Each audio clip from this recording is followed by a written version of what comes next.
పరిశుద్ధంగా బతికాడంటే ఎంత బలవంతుడో.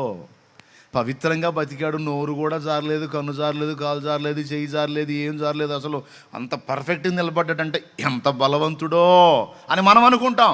దేవుడు ఒప్పుకోడు. భలే బలవంతుడిరా నువ్వు, అసలు ఎంత నిగ్రహం శక్తిరా నీకు అసలు. అబ్బా మామూలు నిగ్రహం కాదురా నాయన, విగ్రహం కూడా చాలదురా నీ నిగ్రహానికి. దేవునికి స్తోత్రం. విగ్రహం ఎలాగైతే కదలకుండా అలాగ ఉండిపోద్దు, నువ్వు కూడా నిజంగా అలా ఉండగల బలవంతుడిరా నువ్వు అసలు. అబ్బా ఎంత గొప్ప బలం, మా ఓడిది ఎంత గొప్ప బలం అని బలాన్ని చూసి ఆనందపడతారు కొంతమంది.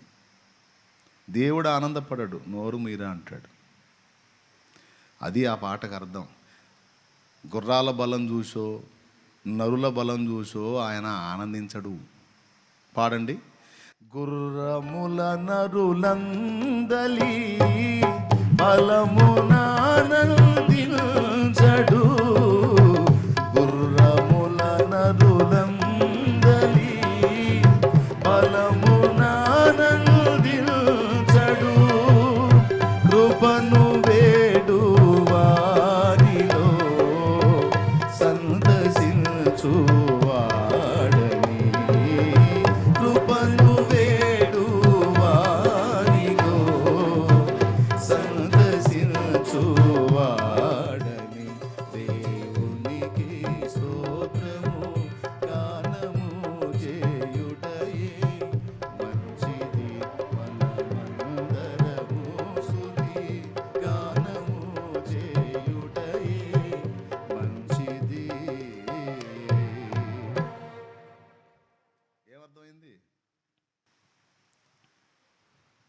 నీ బలాన్ని చూపించి దేవుని ముందు ఓవర్ యాక్షన్ చేస్తే ఒప్పుకోడు.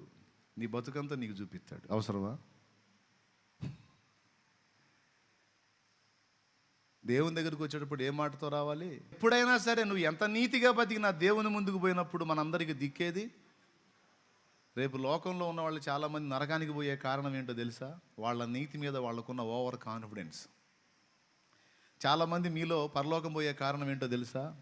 మీ సొంత నీతిని, స్వనీతిని పక్కన పెట్టి దేవుని నీతిని ఆశ్రయించారు. చూడు, కృపను ఆశ్రయించారు, దాన్ని బట్టి పోతారు.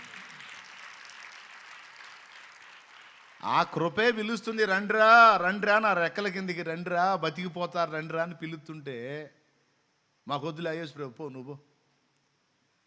అక్కడికి పోయే వాళ్ళంతా పాపాత్ములే, పాపులు దేవుడు అంట ఆయన, పాపులకి దేవుడు. మేమంత పాపులం కాదు లేపు.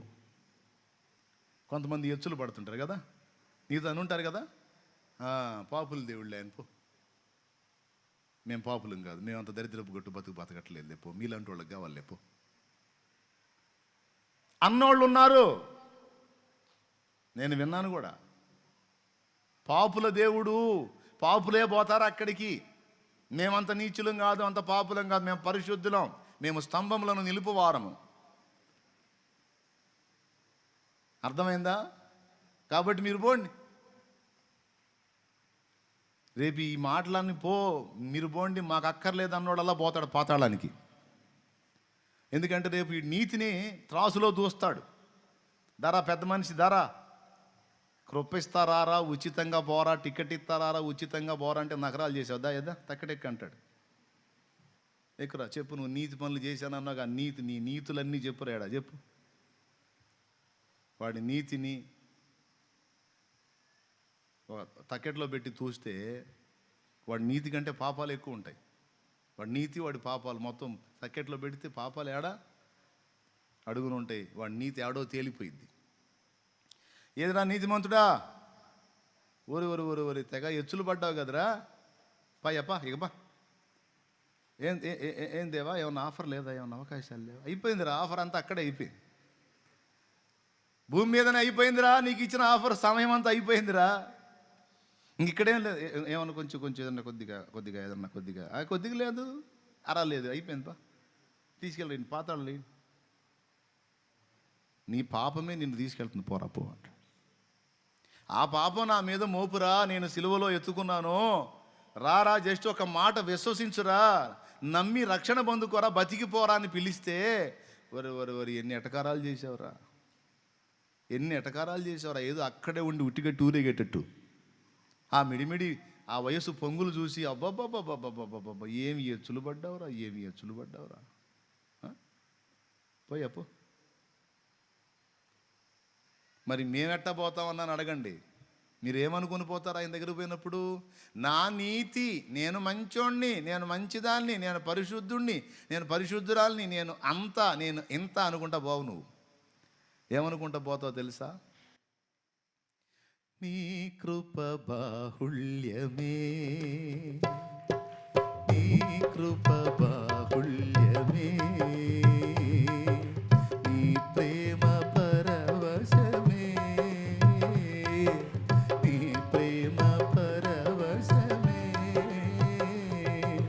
నా యేసయ్యా నీతో నా జీవితం, నా యేసయ్యా నీతో నా జీవితం, నిత్యము సంతోషమే,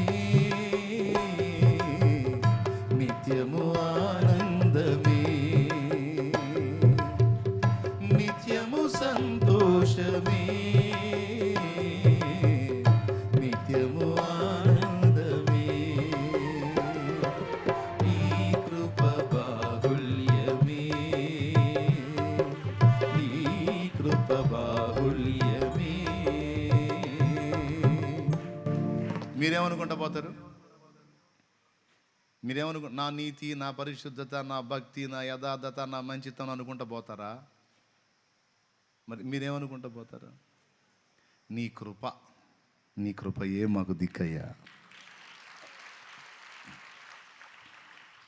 ఎందుకమ్మా నువ్వు మంచిదానివే, నువ్వు పవిత్రంగా బతికావు, నీతిమంతురాలే, ఊరుకో ప్రభువా.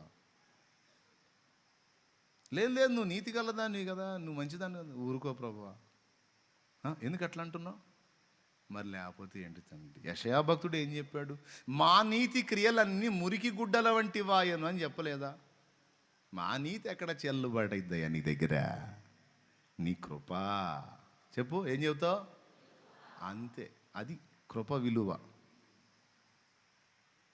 అందుకు కృపను వేడుకోమనేది. దేవుడి దగ్గరికి ఎప్పుడు వచ్చినా సరే కృప అనుకుంటూ రావాలి, నీ కృపే అనుకుంటూ రావాలి. ఇక నీ నీతి, నీ భక్తి, నీ ఆత్మీయత, నీ పవిత్రత ఇవన్నీ చూపించుకుంటా వచ్చావంటే అయిపోయింది, పళ్ళు రాలినట్టే. దేవునికి స్తోత్రం. తిరిగిపోయే దెబ్బ పడిద్ది. ఏబు ఆ మెట్లోకి వచ్చాడు, నేను ఇంత నీతిమంతుణ్ణి, ఇంత మంచోణ్ణి, ఇంత భక్తుణ్ణి, ఇంత అంత అని చెప్పి తన నీతి మీద డిపెండ్ అయ్యాడు, కానీ కృపను పట్టుకోలా. ఎప్పుడైతే దేవుడు తనకు కనబడి మనోనేత్రాలు వెలిగించి తన లోపాన్ని తనకు చూపించాడో ఇంకా మారు మాట్లాడలా. వినికిడి చేత నిన్ను గూర్చిన వార్త, వినికిడి చేత నేను విన్నాను, ఇప్పుడు నిన్ను కన్నులారా చూచుచున్నాను, కాబట్టి ఇక నన్ను నేను అసహించుకుని బూడిదలోను ధూళిలోను పడి పశ్చాత్తాపడుతున్నాను అన్నాడు. పశ్చాత్తాపడేది ఎవరండి? పరిశుద్ధుడా, పాపం చేసినోడా? పరిశుద్ధుడు పశ్చాత్తాపడే అవసరం లేదు కదా. మరి ఏబు నేను ఇంత మంచోడిని, అంత మంచోడిని, ఇంత పరిశుద్ధుడిని, అంత పరిశుద్ధుడని ఇప్పుడు పశ్చాత్తాపడుతున్నా అంటున్నాడు. ఎందుకు పశ్చాత్తాపడ్డాడంటే అసలు అలా అనుకోవటమే నా పెద్ద పాపం, అందుకే పశ్చాత్తాపడుతున్నాను. నేను ఇంత మంచివాణ్ణి అని అనుకోవటమే, నేను ఇంత నీతిమంతుణ్ణి అనుకోవటమే, నేను ఇంత భక్తిపరుణ్ణి అనుకోవటమే, నేను ఇంత దయగలిగిన వాడిని అనుకోవటమే, నేను ఇంత దానగుణం కలిగిన వాడిని అనుకోవటమే పెద్ద పాపం. అసలు నేను అది ఎంత దేవుడి కృప అని ఇప్పుడు అర్థమైంది. అసలు నేను ఇంత అంత అనే అభిప్రాయం నాలో ఉంది. చూసా, దీనికి మించిన దరిద్రం ఇంకొకటి లేదు. నేను నా స్వనీతి మీద ఆధారపడి నేను దేవుణ్ణి ప్రశ్నించాను. సో నేను పెద్ద తప్పు చేశాను. ఏంటంటే నేను అంత ఇంత అని అభిప్రాయాన్ని నా విషయమై నేను కలిగి ఉండటమే నా పెద్ద దోషం అని పశ్చాత్తాపడ్డాను అన్నాడు. ఎప్పుడు అన్నాడు? దేవుడు కనిపించినప్పుడా, కనపడకముందా? దేవ దర్శనం పొందిన తర్వాత. సో మనందరినీ కూడా దేవుడు మనం పాపులము అని ఒప్పించడానికి మొట్టమొదట జరగవలసింది ఏంటంటే ఆయన మనల్ని దర్శించవలసి ఉన్నది. మన మనోనేత్రాలను వెలిగించాల్సి ఉంది, లేకపోతే మనం కనపడం. ఒకప్పుడు లోకంలో ఉన్నప్పుడు మనం కూడా తెగ మాట్లాడేమి మాటలు. ఎవరు? నేనా? ఒక్కళ్ళు కూడా అన్యాయం చేయలే నేను. చూపించు, మరి నా వాళ్ళు ఎవరు అన్యాయం అయ్యారు? చూపించు. ఒకళ్ళు కూడా అన్యాయం చేయాలి. ఏదన్నా ఉంటే నా సొమ్ము పోగొట్టుకున్నా కానీ ఒకటి సొమ్ము నేను దోచుకోవాలని, అబ్బా ఎట్లాంటి డైలాగ్ లేలే మనం లోకంలో ఉన్నప్పుడు. ఎప్పుడో ఎవడికో 100 రూపాయలు దానం చేసి 100 సార్లు చెప్పాం లేదా? చెప్పలేదా